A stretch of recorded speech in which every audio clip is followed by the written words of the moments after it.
hashtag blessed, beloved, and favored.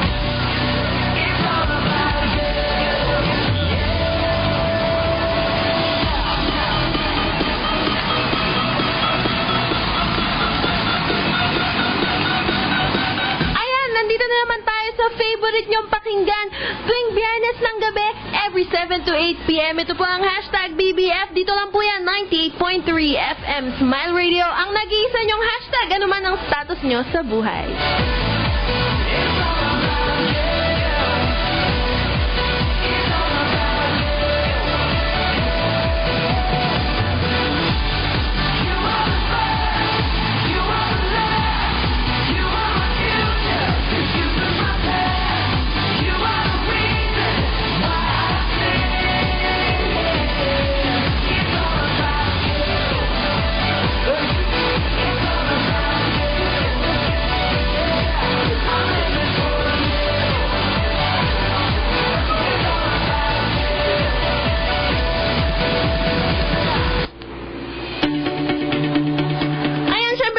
Po natin lahat ng ating mga listeners ngayong gabi. Hello, hello po. Stay tuned lang po kayo. Dito lang po yan, 98.3 FM Smile Radio. At syempre, especially po, yung mga kapatid po natin na nandyan sa Lotte, Puerto Rivas. Lalong-lalo na kay Tatay Ed at Nanay Evelyn Santiago. Nandyan din si Hazel Santiago, si Hannah. Hello, hello sa inyong lahat.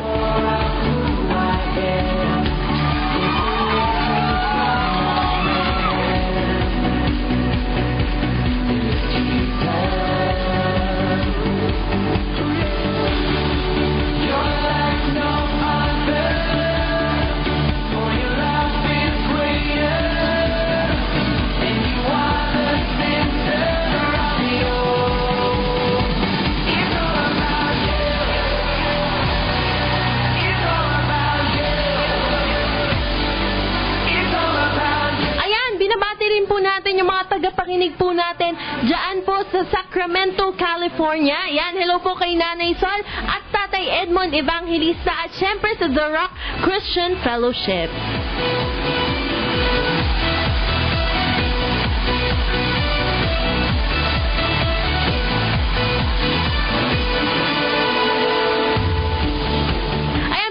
Ko rin po ang aming family na nandyan sa Angeles City, Pampanga. Hello po kay Tita Sins, kay Charmaine, kay Mami Helen, at kay Hero, at kay Kuya Pong.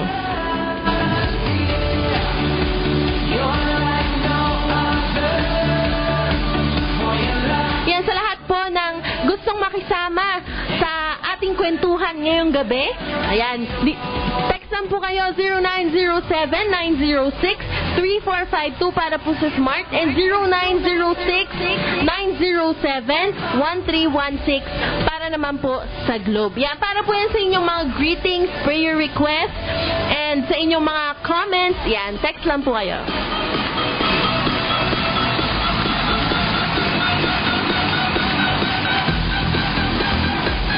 Again, 0907-906-3452 para po sa Smart and 0906-907-1316 para naman po sa Globe.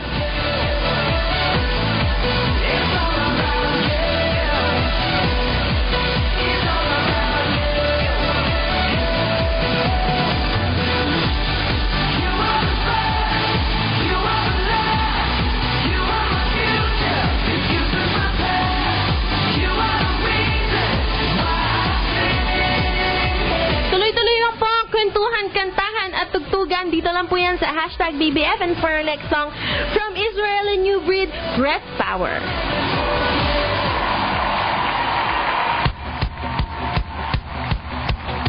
Put your hands together, come on.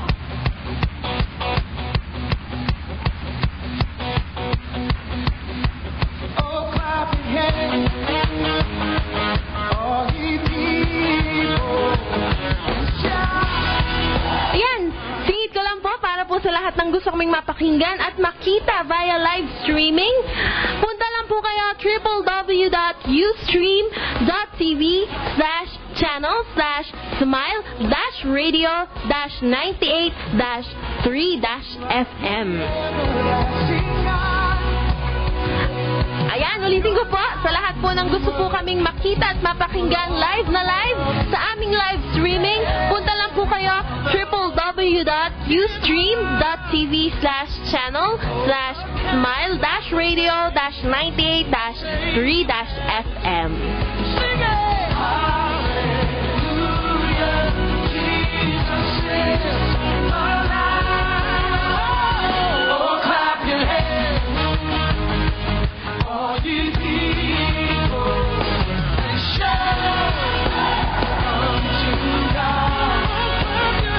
Oh, clap your hands, all you people, and shout unto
Pinagpalang gabi po sa ating lahat ng mga tagapakinig at sa mga naka-live streaming at saka sa mga manonood mamayang gabi or tomorrow.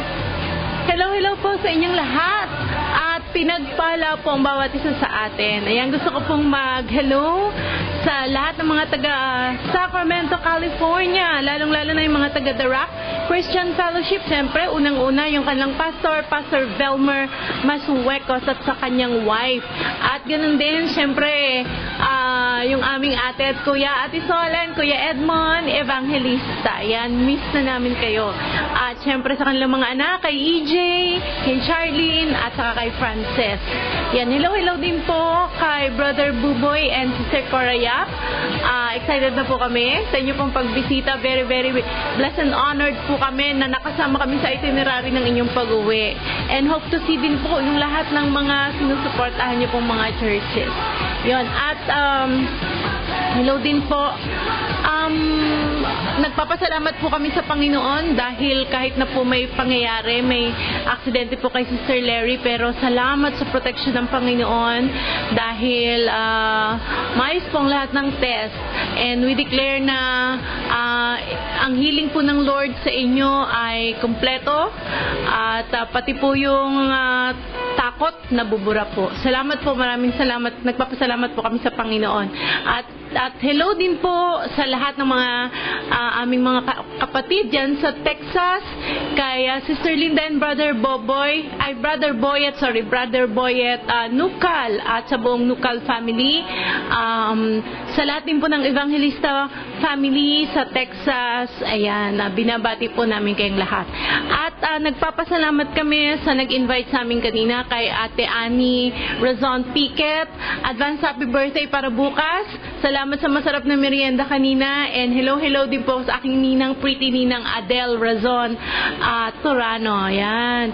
At syempre, mag-hello din kami sa Taiwan kay Edlyn Santiago.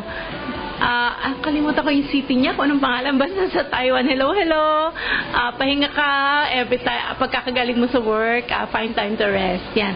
At saka, gusto ko ding mag-hello and good evening sa lahat ng Magpantay family dyan sa Munting, Batangas, lalong-lalo na kay Inay Nora, kay Konsehal Richard, at sa kanyang may bahay si Ate Ali, sa kanilang mga anak, kay Steel, kay Grace, kay Jack, kay Nika, kay Micah, kay Gio, kay JJ, kay Kim, at kay Zed Magpantay. Yan. At ganun din kay Ate Abel Magpantay at kay Kuya Nante dyan sa Abu Dhabi. Yan. Good evening po sa inyong lahat. At sa Alzate family. Yan. Good evening po sa inyong lahat. Ayun. At na-miss po namin ang radio last Friday. Medyo meron lang po kaming sinamahan. Tour guide sa Baguio. Yan.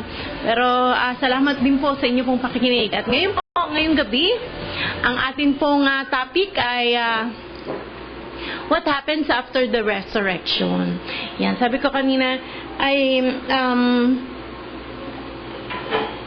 habang nagbabasa-basa po, sabi ko napakabuti ng Panginoon, napakadakila ng kanyang ginawa.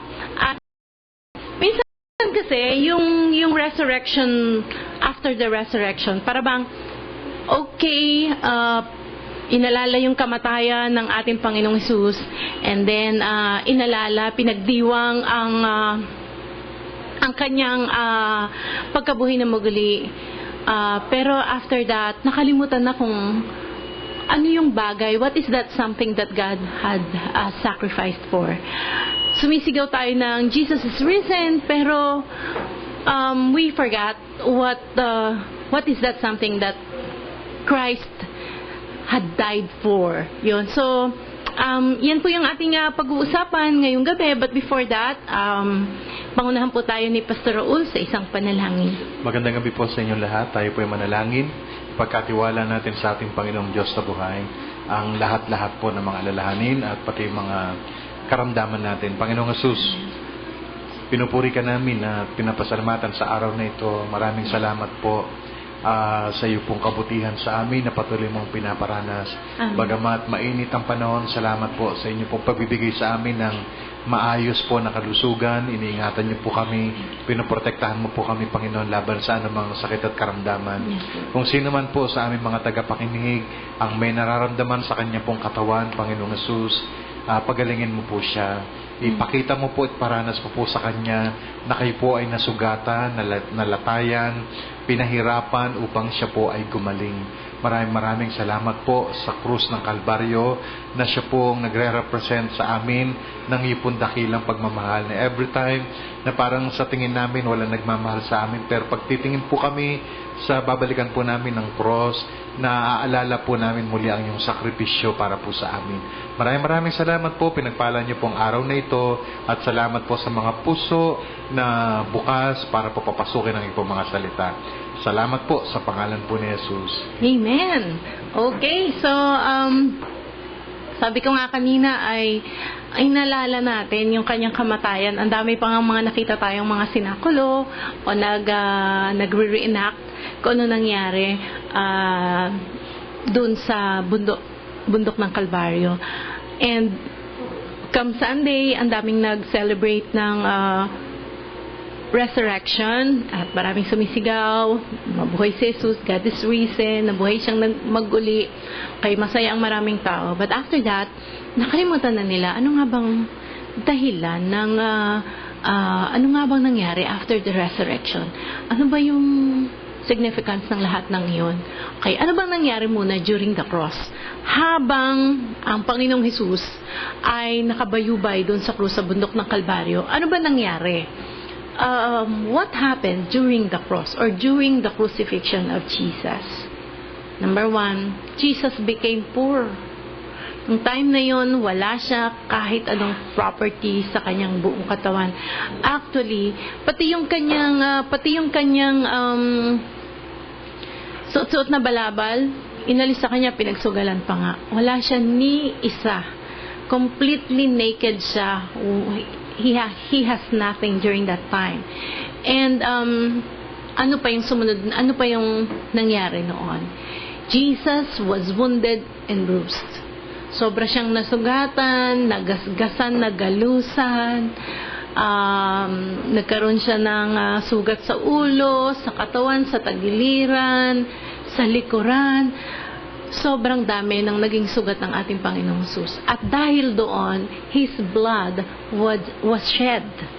So, tumigis ang kanyang dugo, nabuhos ang kanyang dugo doon sa krus sa bundok ng Kalbaryo. At ano pang nangyari? Ibinigay sa kanya ang parusa sa lahat ng ating mga kasalanan. He was punished. He was punished for our sins. Grabe yung kaparusahang nangyari sa kanya, 'di ba? I remember pinag-usapan natin the Friday, last Friday, sabi ko nga bakit ang sabi ng Lord, ang sabi ni Jesus ay, my God, why have you forsaken me? Yung Teleo or Tetelestai, bakit niyo sinabing my God, hindi my Father? Na usually naman, basta kinuwento na niya si God the Father, laging sinasabi niya, my Father. Pero that was the first time sabi niya, my God. Kasi sobrang hirap ng kanyang naranasan at saka yung lahat ng kasalanan ng mundo ikinarga sa kanyang katawan at lahat din ng kaparusahan tinanggap ng kanyang katawan. Kaya talagang naranasan niya lahat ng pain. And then the last one, He died and was buried.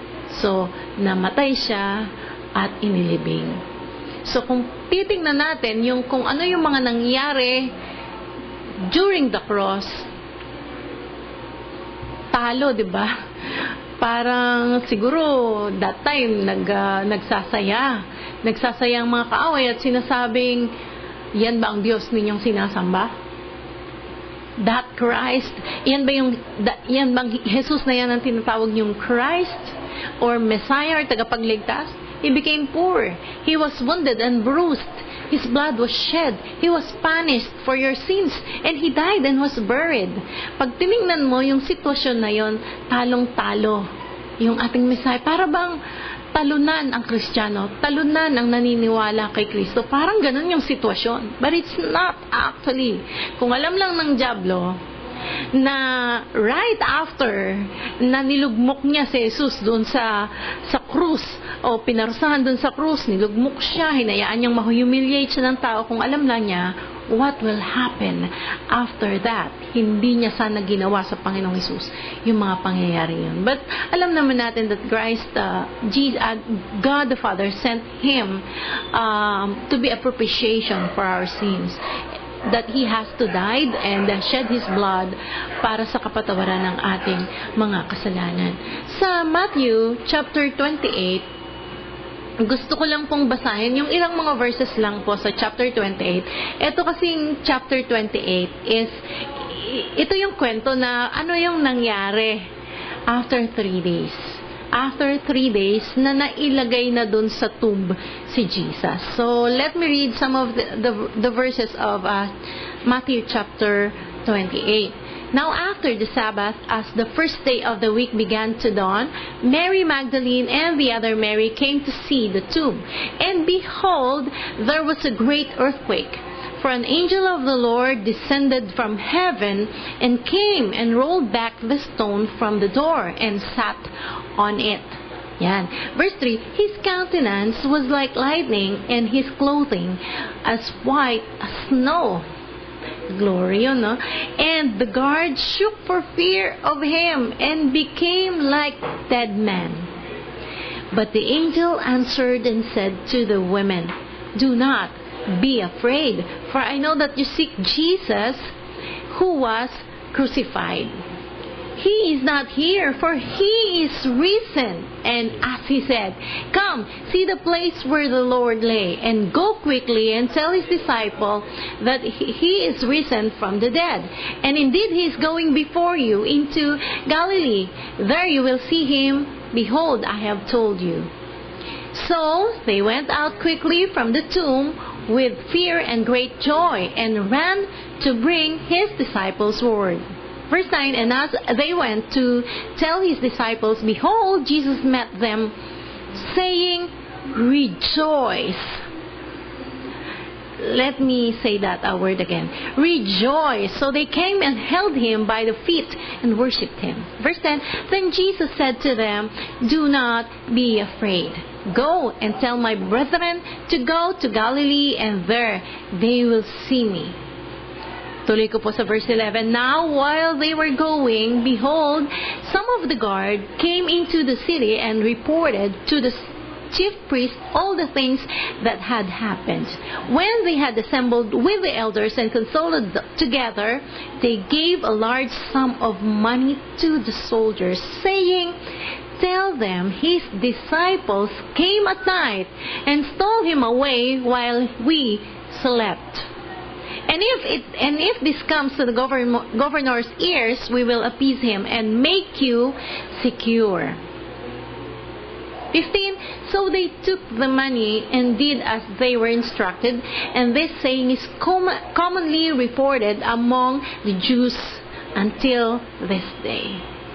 Tingnan nyo. 16, then the 11 disciples went away into Galilee to the mountain which Jesus had appointed for them. When they saw Him, they worshipped Him, but some doubted. And Jesus came and spoke to them, saying, All authority has been given to me in heaven and in earth. Go therefore and make disciples of all the nations, baptizing them in the name of the Father and of the Son and of the Holy Spirit, teaching them to observe all things that I have commanded you. And lo, I am with you always, even to the end of the age. Amen. So, purihin po ang Panginoon sa pagkabasa ng Kanyang salita. Sabi ko nga sa inyo, itong verse 28 na to ay kwento ng after ito yung resurrection morning. Ito yung resurrection morning. Ang natutuwa ako dito, ang unang reaction ng mga tao, kasi napaka-imposibleng mangyari ng isang wounded, ang isang bruised, ang isang tumulo na ang dugo isang namatay na at inilibing na, nabuhay na maguli. So, fear agad yung naramdaman ng mga guards na nandun, nagbabantay. Pero ang sabi ng angel, nakakatuwa, merong sinabi ang angel, sabi niya, do not be afraid. So, alam nyo, kung ano kaagad ang dala-dala ng pagkabuhay na maguli ng ating Panginoong Hesus is para alisin ang anumang pangamba at takot sa ating mga puso. At meron pa ditong sinabi ang ating Panginoon. Okay, si Jesus mismo ang nagsalita sa verse 9. And as they went to tell His disciples, behold, Jesus met them saying, rejoice! Okay? Sabi ko kanina, what happened after the resurrection? Nagdala ng kagalakan sa buong sanlibutan. Kung paanong ito higit pa dun sa kagalakan ng yung pagkapanganak ng ating Panginoong Hesus eh. Tuwang-tuwa ang mga tao nun kasi a Messiah was born nung time na pinanganak ang Panginoong Hesus. But this is something. This is truly an unspeakable joy. Kasi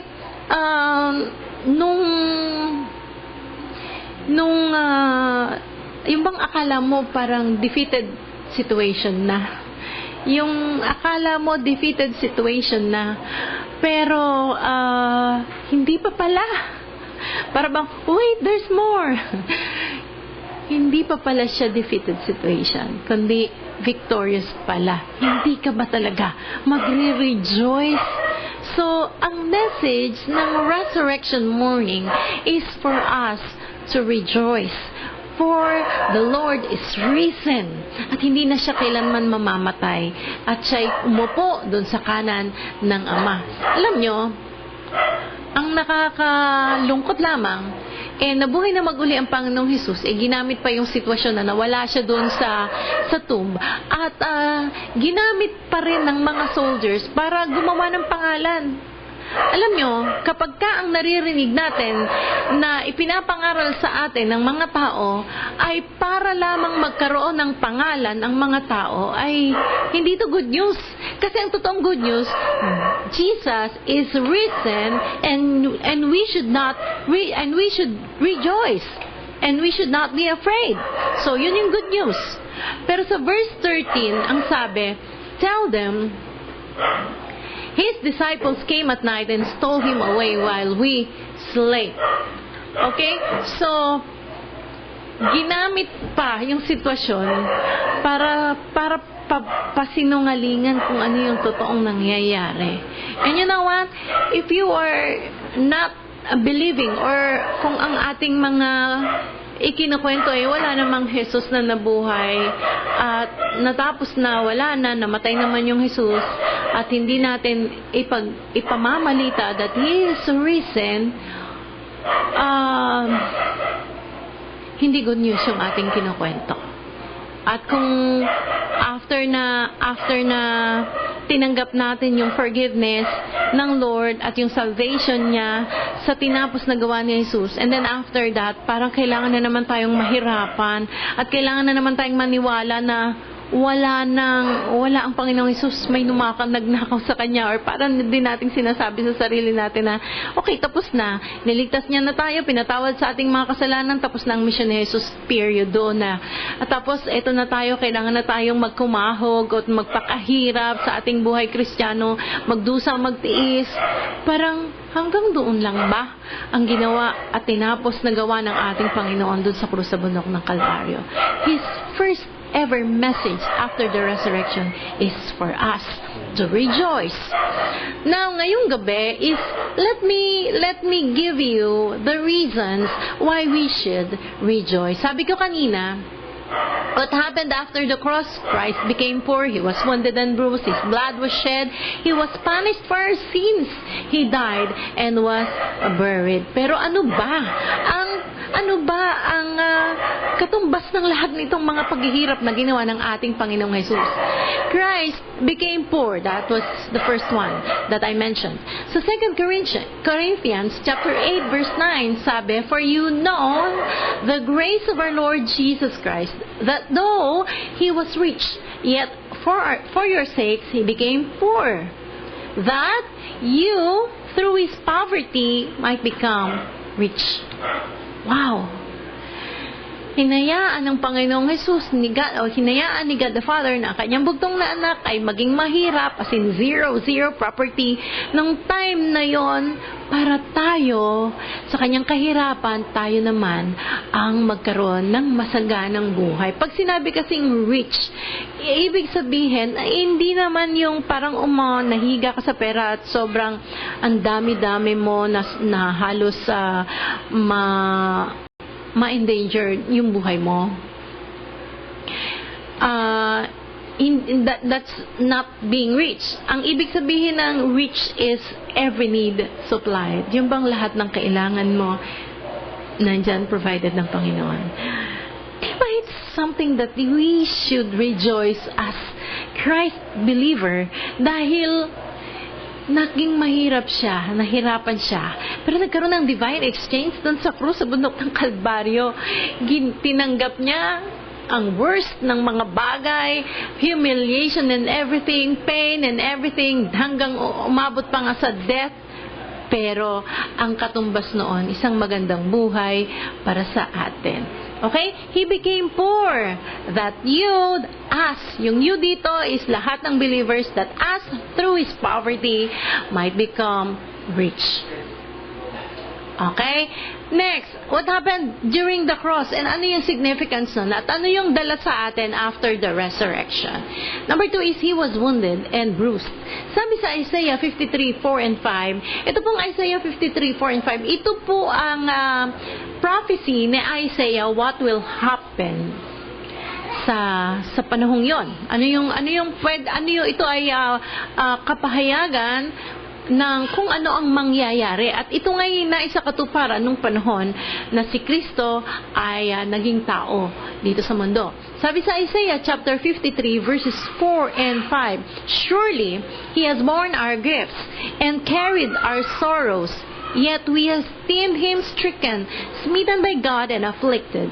But He was wounded for our transgressions, He was bruised for our iniquities. The chastisement for our peace was upon Him, and by His stripes we are healed. Bakit nga pala siya wounded and bruised? Bakit siya nasugatan, nagalusan?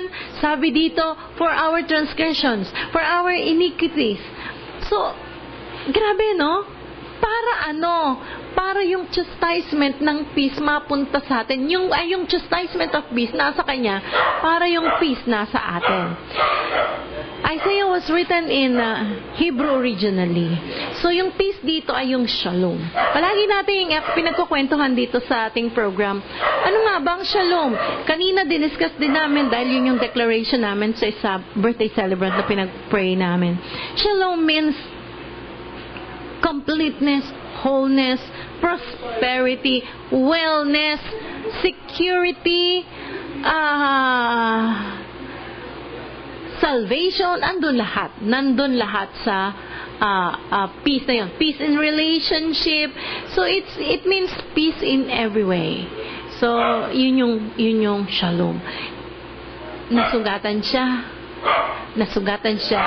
para sa ating peace.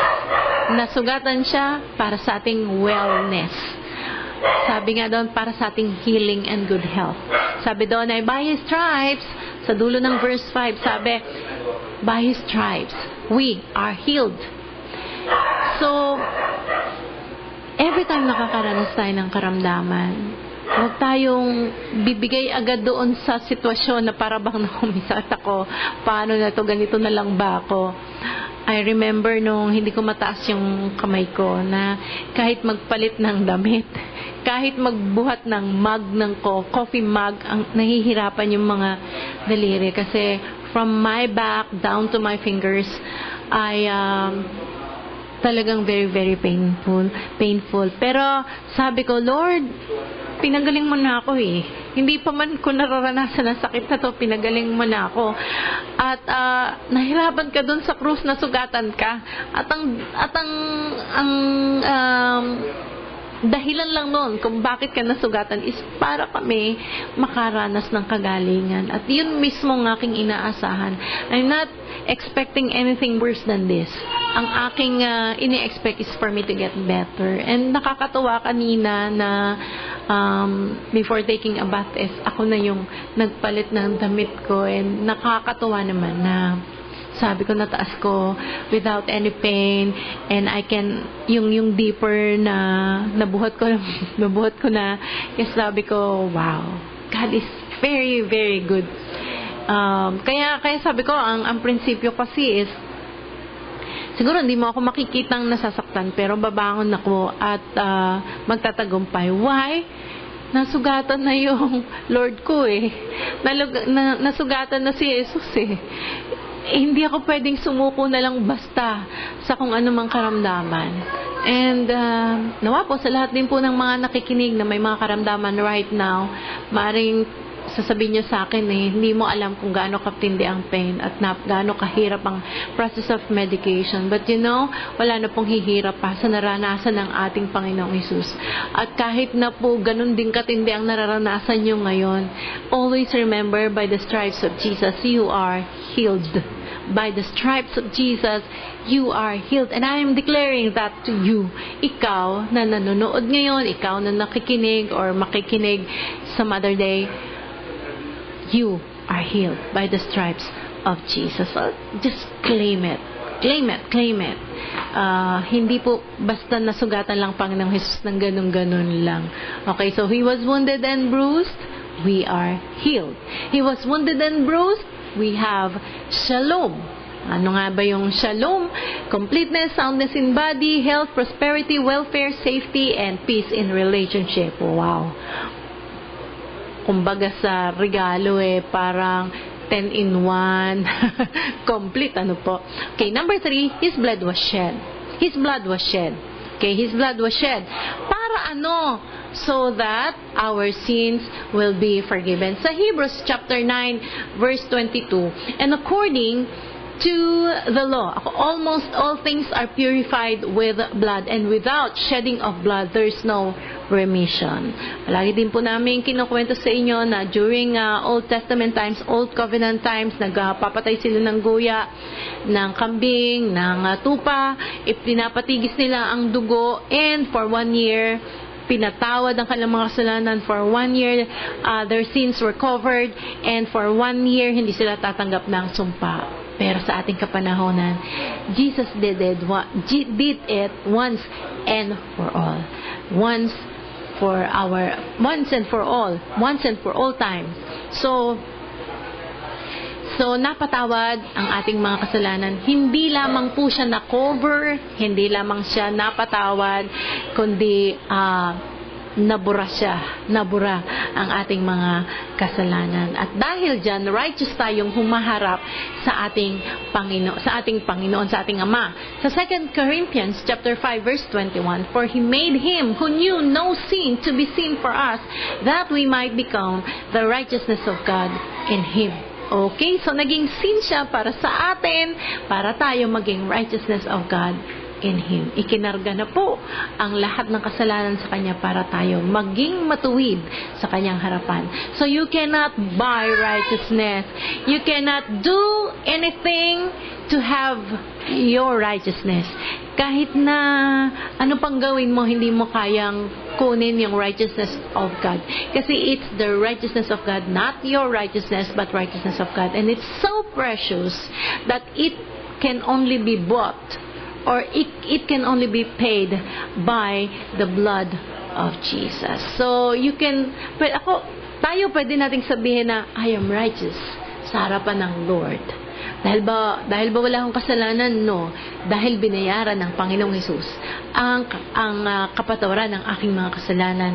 And because of that, I am righteous in the eyes of God. Pwedeng, ano ba pagka-righteous?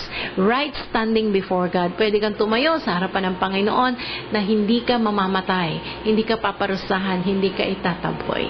Kundi, yung arms niya outstretched na ganyan at sinasabing ka, kapin nga kita, para gumanda yung pakiramdam mo, ano ba ang gusto mo, anak, na gawin ko para sa'yo?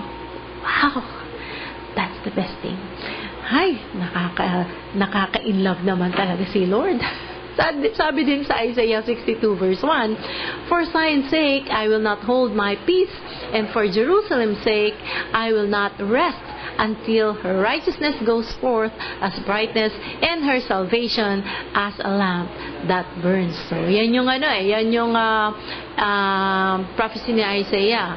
And Isaiah 53 ni-reveal, Isaiah 53 pinrophesy yung nangyari, yung ginawang pagtutubos ng ating Panginoon. So dito naman sa Isaiah 62, pinag-uusapan na yung righteousness. So sabi niya, until her righteousness goes forth as brightness. Okay? Para yung righteousness niya, siyang magliwanag para sa atin. Diba? Wow naman. So John chapter 19 verse 20, sabi dyan, when he had received and drink, Jesus said, "It is finished." With that, he bowed his head and gave up his spirit. Yung word na bow doon, sa Greek, ang ibig sabihin ay rest. Kasi, kaya siya nagbow na naputulan na siya ng hininga, ibig sabihin, okay, mission accomplished, tapos na, it is finished, tetelestai, phileo, tapos na ang mission ko.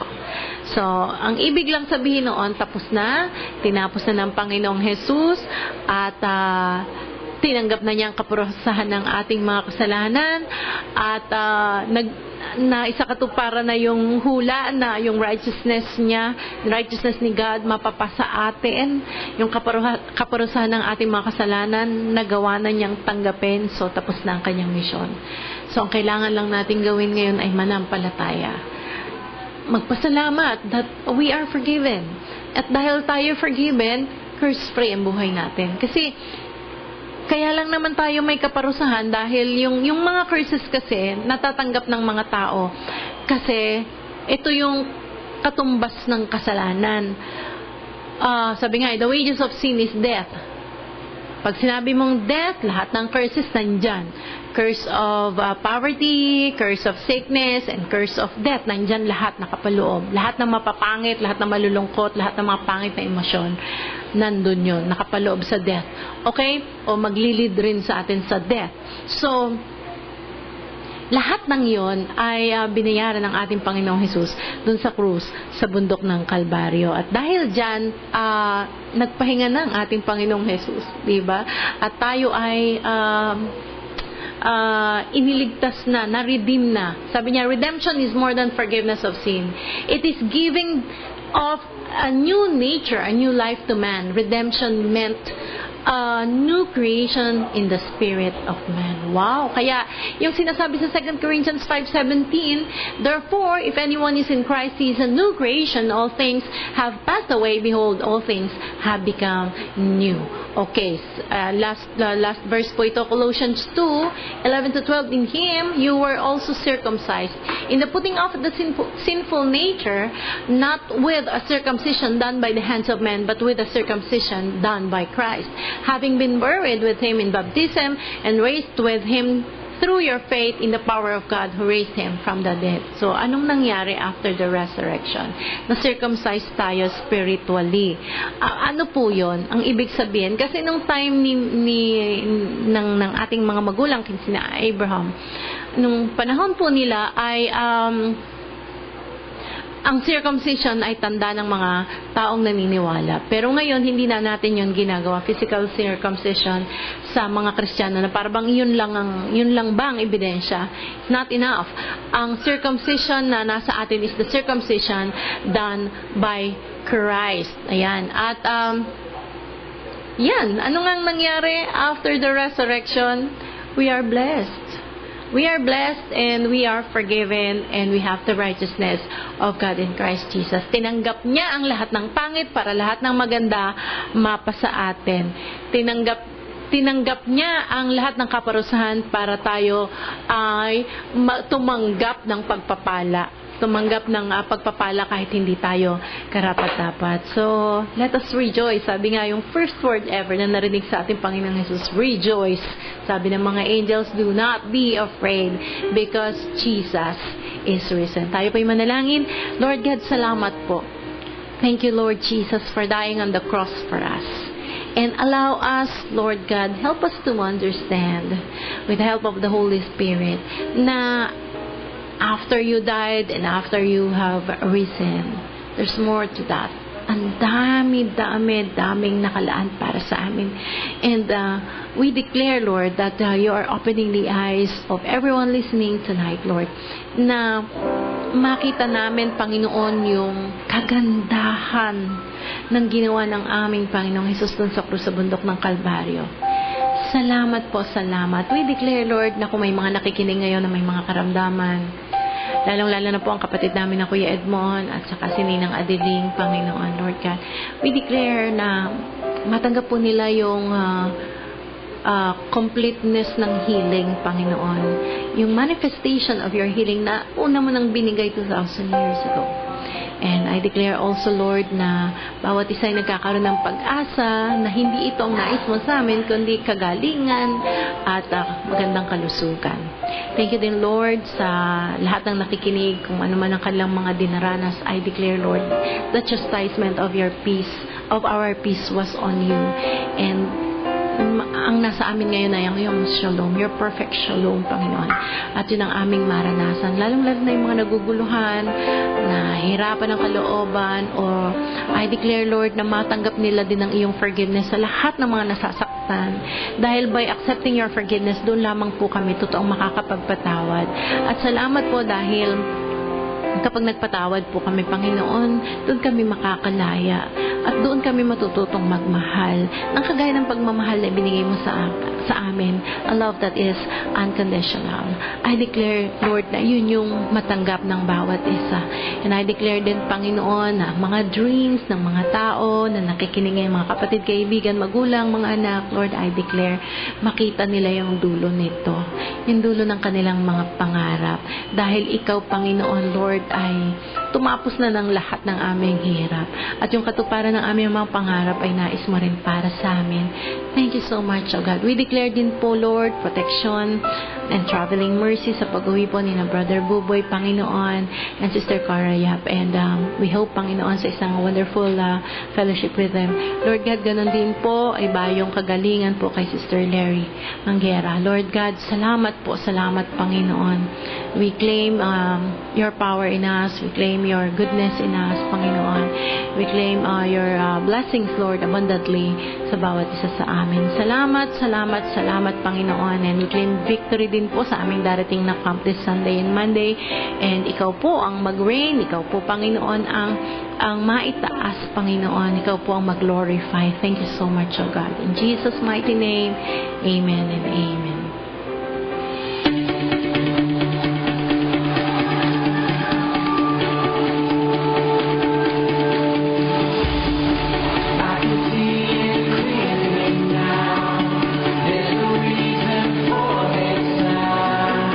Binabati po natin ang mga kapatid natin na nakikinig dyan, ng mga kapag-anak namin dyan sa Angeles, Pampanga, si Tita Sin, si Mami Helen, si Charmaine, si Hiro, si Tito Ming at si Kuya Pong. Ayan, happy listening po sa inyo dyan. Ayan, binabati rin po natin si Nanay Ed, Nanay Evelyn, Tatay Ed Santiago, at syempre si Ate Edlyn from Taiwan. Hello po. Di natin makakalimutan si Kuya Jan Revoluciano and si Kuya Ian De Leon. Kuya, salamat sa inyong dalawang kuya ko. Yan. Thank you. At binabati din natin ang Laconsay family of Kinatawan. Binabati din natin si Mami Gloria, si Rain at si Samson.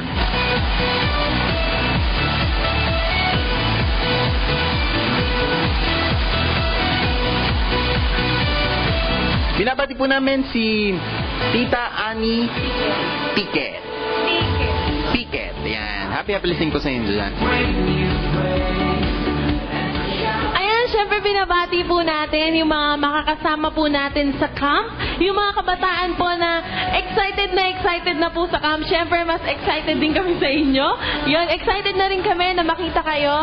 And excited na po kami na makasama kayo. Sa mga interesado pong humabol, ayan, meron po kaming camp sa darating na Sunday, April 30, sa Orani, sa Talahib, sa Soaring High Farmland. Ayan, 200 pesos lang po ang aming registration at siguradong mag-enjoy kayo. Ayan. thank you sa mga sponsors po namin. Thank you so much po sa inyong mga suporta and sa inyo pong pagmamahal po sa aming lahat. Yan, thank you. At thank you din sa mga staff na nagpapakapagod na mag-prepare. Yan.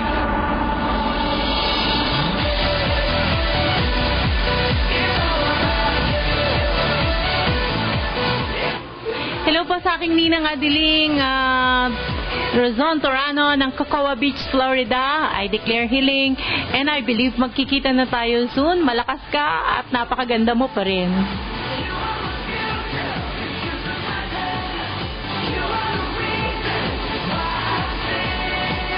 Hi Edlin, miss ka na kaagad namin. Ayan, binabati po natin si Nanay Sol at Tatay Edmond Evangelista at syempre ang buong The Rock Christian Fellowship. Ayan. Sina Brother Leo. Ayun, yun. Sister Marisa Swan. At saka yung mga kapatid ni Kuya Edmond. Hello po. Natatandaan ko Glory Jean. Glory Jean, yan.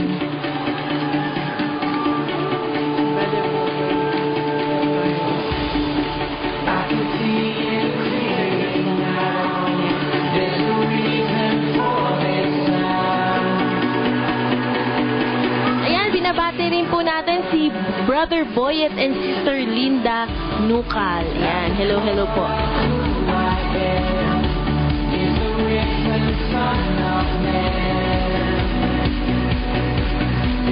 Okay, maraming salamat po sa inyong pakikinig sa ating program. #BBF, blessed, beloved, and favored. Only here at 98.3 FM Smile Radio. At kung meron po kayong mga request, kung meron po kayong mga tanong, kung meron din po kayong mga prayer request, or for counseling, you may text or call us at 0907-906-3452 or 0906-907-1316. Yan. At ang lagi po naming sasabihin sa inyo at lagi nyo pong tatandaan, mahal na mahal po kayo ng ating Daddy Lord noon, ngayon at magpakilanman, maging sino ka man, ano man ang iyong nakaraan. Mahal na mahal ka niya. Lapit ka lang at ang kanyang kamay outstretched for you at lagi niyang sinasabi, come, let me help you. Okay? At maraming salamat sa inyo pong pakikinig. Ugaliin niyo pong makinig sa ating program, #BBF, dahil sa #BBF, siguradong maririnig mong may